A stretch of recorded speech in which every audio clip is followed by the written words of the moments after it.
Oh, parenting. Do you ever look around at other people and you see that they have styles and methodologies and are parenting with such purpose and you're like, I don't know, I'm just flying by the seat of my pants. I must be doing this all wrong.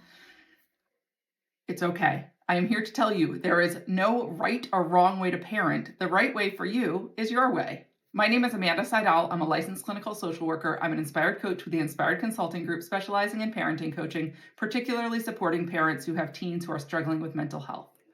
There is no right or wrong way to parent. There is your way, and to not be authentic to who we are. If we try and put on a specific philosophy or a methodology of parenting that we read about in a book, and it doesn't fit the way we interact with the world, it's going to be really inauthentic, and it's not going to be sustainable or last. And your kids are going to see right through it. Your teenagers are going to see right through it. And the second that you get stressed or life throws a curveball at you, we go back to what we know. And so we can try and put on this artificial method that isn't us.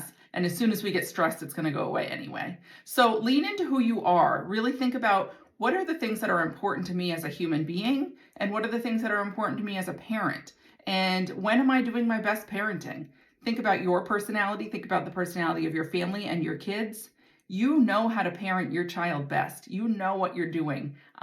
Trust yourself, trust your gut, and just know that there is no right or wrong way. For some people, they will want to have a very rigid and strict schedule. They will have a very organized method of organizing their family. They may have really strict follow through and immediate consequences for some sort of behavior.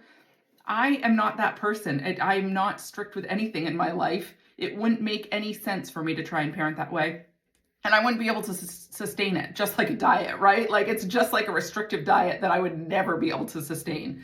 Think of it like that. I am kind of a go with the flow type of person in my life. I am a verbal processor and like to process through and chat problems out. Consequences for me are more about thinking rather than like an actual time out necessarily. And so that comes through in my parenting, and that's what's worked for me and for my family. It doesn't necessarily work for you or your family, and that's totally okay. Obviously, we want to take the developmental stage of our child into consideration. I'm not going to sit down with my 2-year-old and have a 10-minute conversation about a consequence. But my 17-year-old, an immediate grounding is not going to do anything other than cause resentment. What if my 17-year-old needs some guidance? We're going to sit down, we're going to talk about it. Maybe there will be some consequences, but I want the learning to happen through our relationship. And that's my style. And it may not be yours. Again, that's okay. So sit down and think about, what are the things that are important to you? What is your style with interacting with the world and living? And that is the right way for you to parent. I hope this helps. You're doing a great job.